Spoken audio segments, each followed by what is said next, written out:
تمام حمد اسی رب ذوالجلال کے لیے ہے جو پوشیدہ معاملات کا جاننے والا ہے اور اسی کے وجود پر اس کے مظاہر قدرت کے نشان راہ پر ہیں۔ وہ جس کا دیدار آنکھوں کی بینائی سے ہونا ناممکن ہے، جس نے اسے دیکھا نہیں وہ اس کے قریب ہونے میں سب سے نزدیک ہے، مگر اس کی بلندی نے اسے اپنی مخلوق سے دور نہیں کیا اور اس کی نزدیکی نے اسے اپنے بندوں کے برابر نہیں بنا دیا۔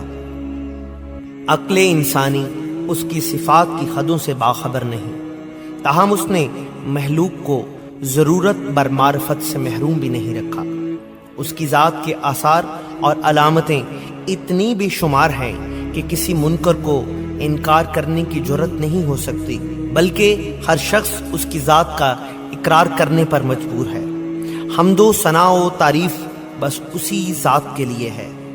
منطق و کلام رکھنے والی تمام ہستیاں اس کی تعارف و توصیف سے عاجز اور درماندہ ہیں۔ وہ جس کی نعمتوں کو شمار کرنے والے پوری طرح گننے سے قاصر ہیں اور جس کی عنایات کا حق کوشش کرنے والے ادا نہیں کر پاتے، جس کی حقیقت کے ادراک سے بلند ہمت افراد کی عقول حیران ہیں اور فکر و خیال کی گہرائیاں اس تک پہنچنے سے قاصر ہیں۔ اس کی صفات کی کوئی حد نہیں اور نہ اس کی نعمات شمار کی جا سکتی ہیں۔ اس نے مخلوق کو اپنے اختیار اور قدرت کاملہ سے پیدا کیا، ہواؤں کو اپنی رحمت اور مہربانی سے پھیلایا اور زمین کو پہاڑوں اور چٹانوں سے مستحکم اور استوار کیا۔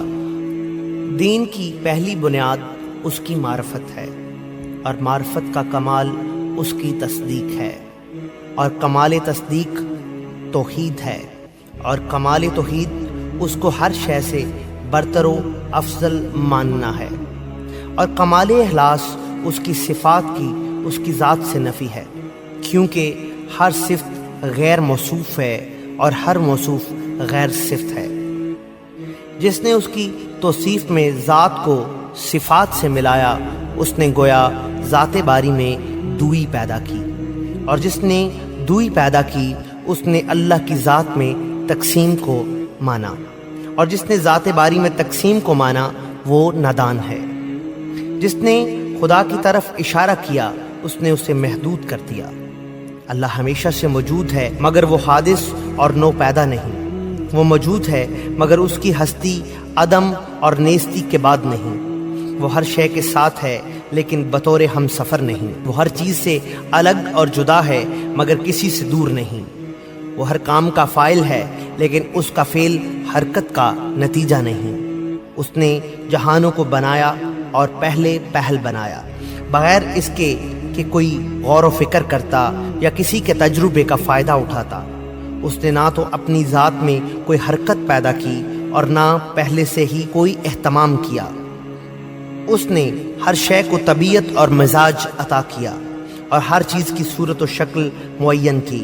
وہ ان کی ابتدا اور آغاز سے بھی پہلے ان سے واقف تھا، اس کا علم ان سب پہ محیط تھا، اور وہ ان کی حالت اور پوشیدہ کیفیت سے بھی آشنا تھا۔ اس کی ذات کو حواس انسانی پا نہیں سکتے، نہ کوئی حس اس کا احاطہ کر سکتی ہے، نہ نگاہیں اسے دیکھ سکتی ہیں اور نہ پردے اسے چھپا سکتے ہیں۔ اس نے اپنے حکم سے مخلوقات کی ایجاد سے دلیل پیدا کرتی ہے اور مخلوقات کو حادث کر کے اپنی ذات اور وجود کا ثبوت دے چکا ہے۔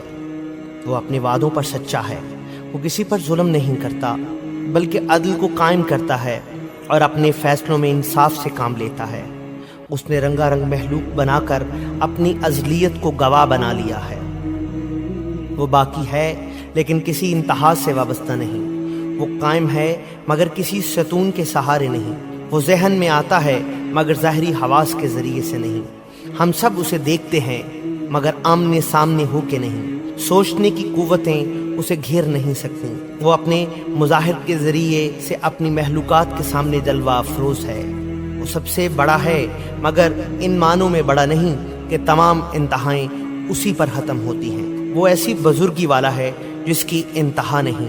اس کی عظمت و کبریائی اس میں ہے کہ اس کی شان بڑی اور اس کا اقتدار بہت ہی عظیم ہے۔ پس منزہ ہے وہ ذات جس کے حضور میں زمین اور آسمانوں میں موجود ہر شے بلا تعامل سجدہ ریز ہے، اور اپنی عاجزی اور فروتنی کا اظہار کرنے کے لیے اپنے رخسار خاک پر رکھتی ہے۔ ہر زیرو اور غیر زیرو کی مہار اس قدرت اور جلال کے ہاتھ میں ہے۔ چرند اور پرند بھی اسی کے حکم و فرمان کے ہاتھ میں ہے۔ وہ ان کے پروں اور سانسوں کی تعداد سے بھی واقف ہے۔ اس نے ان سب کی روزی معین اور مقرر کر رکھی ہے۔ وہی ان سب کی روزی کا ضامن ہے۔ وہی گھنے بادلوں کو لانے والا ہے۔ وہی ان سے پانی برساتا ہے، اور وہی مقام کا حصہ بھی معین کرتا ہے۔ جس نے اس ذات کو کسی کیفیت کا پابند کیا، اس نے اسے ایک نہ مانا، اور جس نے اس کے ساتھ تشبیہ دی، اس نے اللہ کو مراد نہ لیا۔ وہ فاعل ہے لیکن آلات کا پابند اور محتاج نہیں۔ وہ تقدیر بنانے والا ہے لیکن فکر کی قوت کے بغیر۔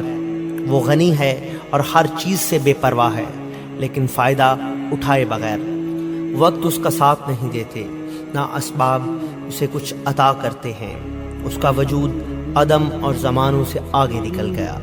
اس کی ازلیت ابتدا سے بھی پہلے ہے۔ اس نے روشنی کو اندھیرے، وضاحت کو ابہام، خشکی کو تری، گرمی کو سردی کی ضد بنایا۔ ہر ضد اور مخالف کو ملا دیا۔ وہ کسی حد میں محدود، کسی حساب میں شمار میں نہیں لایا جا سکتا۔ وہ آنکھوں کے دیکھنے میں نہیں آتا۔ اس کے لیے نہ حرکت ہے نہ سکون، اور یہ باتیں اس کے لیے ہو بھی کیسے سکتی ہیں، کیونکہ یہ سب چیزیں تو اس نے دوسروں کے لیے بنائی ہیں۔ وہ جو نہ بدلتا ہے نہ زوال پذیر ہے، نہ اس پہ ڈوبنا جائز و لازم آتا ہے، نہ وہ کسی سے پیدا ہوا کہ کوئی اس سے پیدا ہوتا۔ بشری وہم میں اسے سمجھ کر اس کا اندازہ نہیں کر سکتے، اور انسانی ذہن کی گہرائیاں اسے خیال میں لا کر اس کا تصور بھی نہیں کر سکتی۔ حواس اسے محسوس نہیں کر سکتے، ہاتھ اسے چھو نہیں سکتے۔ وہ کسی صورت اور حالت میں بدلتا نہیں، نہ اس کے لیے کوئی حد مقرر کی جا سکتی ہے، نہ انتہا اور خاتمہ۔ اے واحد و یکتا جس کی ہم سب حمد کرتے ہیں، اس دنیا کے فنا ہو جانے کے بعد بھی باقی رہے گا۔ اس کے ساتھ کوئی شے نہ ہوگی۔ یہ دنیا بننے سے قبل جیسی تھی ویسی ہی ہو جائے گی۔ نہ وقت ہوگا، نہ مکان، نہ ساتھ ہوگی، نہ زمان، صرف اسی کی ذات ہوگی، اور اسی کی جانب جملہ امور کی بازگشت ہے۔